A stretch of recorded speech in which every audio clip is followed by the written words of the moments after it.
السلام عليكم ورحمة الله وبركاته وعبد الناصر oo maantana idin haya sheeka la magac baxday walaasha iskuma hubtide seediga colaysan walaasha iskuma hubtide seediga colaysan inta aanan bilaabin sheekada waxaan marka hore si xishmad iyo qadarin la idin ka codsanayaa subscribe like and share wixii faahfaahina ama faalla ama tala iyo tilmaanana waxaad noogu reebi doontaan qaybta commentiga sheekada magaceeda la yiraahdo walaasha iskuma hubtide seediga colaysan waa sheeka dhaqameed Soomaaliyeed bal markaa sheekadaasi ayaan maanta idin soo bandhigi doonaa seban barwaaqaad oo xooluhu sabadaaq yihiin balliyada dhijaamaha waraha iyo haraha ay xareedu waran tahay caana qub iyo dhiisha dhaansi farxad iyo riyaaqba ay beeshu ku noolayd aroosyada iyo gaafafka dhalinyarada ayaa habeen walba la isku arkaa fagaarayaasha gamadiid oo ka mid ah beeldaajiyayaasha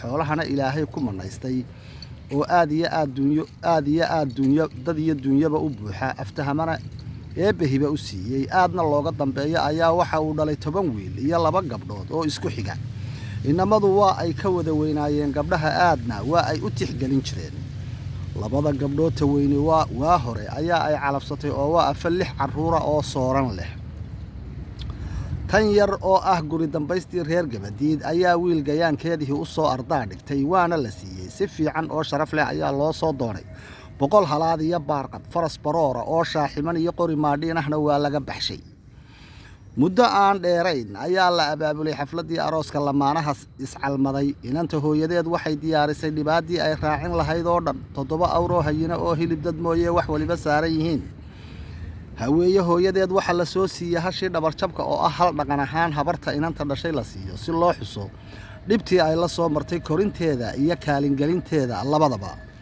reerkii gabadha guursadayna waxa ay agaasimeen aroos aan la arag oo aan la maqal mid la mid ah muddo bil ku dhowdhow baa damaashaad iyo diyaafadin lagu jiray haweeye waa ay curatay waxaanay gugii koobaad ba dhashay barre iyo bilan oo mataana ah maasha Allah wiil iyo caana gabadh iyo caano gugii labaadna sidii looga bartay xasan iyo xuseen bay ifka keentay magacii ay lahayd mid kale ayaa ku sii biiray waxaanay xanta haweenka reeraha qayb ugu yeelatay waxsan dhalaa mataanalay iyo wixii la mid ah gugii afraad Sacad iyo Siciid baa ay dhashay rag badan oo reeraha ahaabaana go'aansaday inay reerka haweeye ka soo jeeda ka guursadaan haweenka iyo geelaba waa la hidda raacay markay mataanaysaba sixirka hablaha reerkoodu kor buu u sii kacaa oo rag badan baa hanqalka la soo kacaa adduun waa had labadiisa gelin waxay ayaamuhu istaba guraanba marwadii maamuuska sharafta iyo milgaha lagu yaqaanay iyo odaygeedii waa ay islaayeen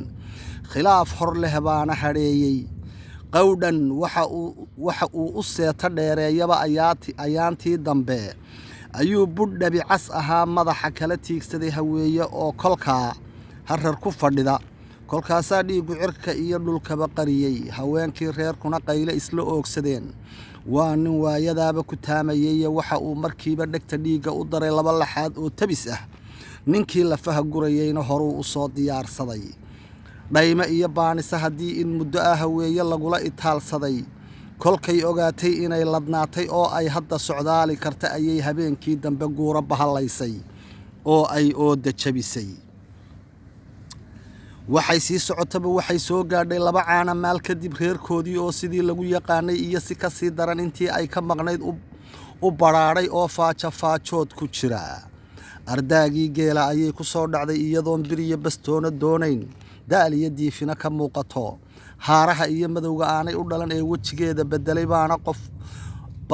baan qofna soo dhigan meesha tanaa haweeye wiilashii gabadha la dhashay iyo dhoobiyadii geelu waxay ku murmayeen muddo waa haweeye iyo maaha waa gabadh madowga iyo waxa diif ka muuqata aad yaabayso haddii la aqoonsaday in ay haweeye tahay wiilashii la dhashay mid waliba ciil iyo cadha ayuu geed madaxa ku dhuftay tollaay matanaa haweeye tollaay ma haweeye ayay sidaasi u dambaysay ayay ku muusanaabeen qaarkood habeenkii haddii sidaa lagu baryay aroortii salaadii hore ayaa ninkii haweeye ka soo duday oo faras wataa ardaagii oo wiilashii inanta la dhashay ay fadhiyaan soo kor joogsaday la iswada eeg wiilashii isaga oon salaamin ayuu ku tiraabay waaryaadhaheen waxaan doonayaa hashii maalka ahayd ee aan hooyadiin soo siiyey. wiilashii hashu ma maal bay ahayd mise dhabarjab bay ahayd? ninkii waar hashu maal bay ahayde ii soo saara. wiilashii ma geeliya aad yaradka u bixisay baad doonaysaa? ninkii xaasha maya kaasi idinkaa leh, laakiin anigu hashaas baan doonayaa. wiilashii annagu hashii aad hooyadaiyo soo siisay waxaannu u haysannaa dhabarjab. hase ahaatee haddii aad tidhi waa maal, gar baan ka leenahay. haddii gar iyo dawna lagaga qaado waa oggollahay seedii. kolka ay giraantu halkaa batorinayso ayaa gar baa la isu dhigtay. wax bog iyo baabacale oo nimankii xididka ahaa kala saarana waa la waayey. xeerbeegtidii kolkay ku wareereen ayay xagga magaalada arrintii isu dhaafiyeen, oo waagaasaan cadaalihii gumaysigu uu haysto dhulka afrika intiisa badanba iyo dhulka soomaalidaba.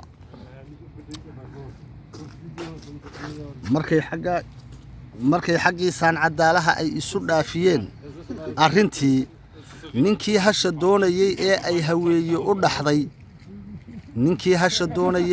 haweeye u dhaxday waxa uu habeenkii u tegay xaaskiisii oo waa mustafeeyey. maslaxaad iyo xodxodasho ayuu ugu dhaqaaqay. waa candho barataye wuxuu gabadhii ka saxeexay in berri haddii hashaa la weydiiyo ay tidhaahda hashaasi maal bay ahayd.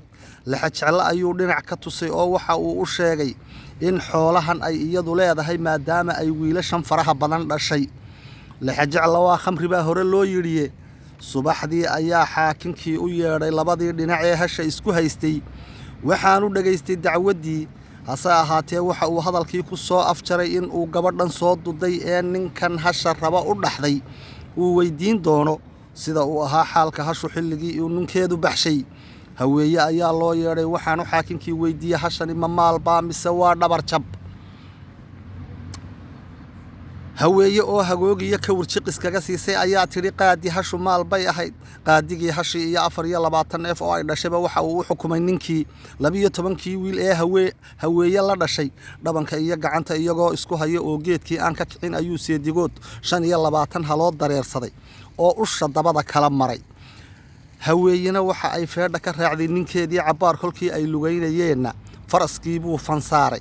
kasnaagood oo kada loobra kaaga dambeeyey kii aad ogeydba maaha, horaa looga maahmaahay xaajadan oo kale. garhcaddaa duq ah oo garanaya wiilasha meesha tuban arrinta ibafurkeediina la socday baa wiilashii intuu u yeedhay ku yidhi, adeero waxaan idiin sheegayaa, adeero ma maqasheen? walaashaa iskuma hubtidee seedigaa ha collaysan. ma maqasheen? walaashaa iskuma hubtidee seedigaa ha collaysan. maanta waxaynu halkaa aan idiinku soo gudbiyey sheekadaa la magac baxday walaashaa iskuma hubtida seedigaa ha collaysan. waa mahmah ka mida mahmahaha soomaalida. waxa weeye waa soomaali been way sheegtaa baa la yidhi, beense ma mahmaahdo. ninku haddii uu mar walba dhanka walaashii ismariyo waxaa laga yaabaa in ay walaashii kaga baxdo oo ay ninkeeda ka raacdo. sidaa daraaddeed baa loo leeyahay walaashaa iskuma hubtide seedigaa ha collaysan, ama loo leeyahay kasnaagood oo kada loobra kaaga dambeeyey kii aad ogeydba maaha ayaa la leeyahay. marka maanta insha allahu tacaalaa intaasaan ku soo koobayaa. aad iyo aad baad u mahadsan tihiin. waxaan idinkaga tegayaa sidaa iyo nabadgelyaan idinkaga tegayaa. sidaa noo jeceshihiin baanu idiin jecellahay, sidaa noo qadarisaan baanu idiin qadarinaa. intaa nagu xidhan tihiin in ka badan baanu idiin dadaalaynaa insha allahu tacaalaa. waad mahadsan tihiin dhammaantiin.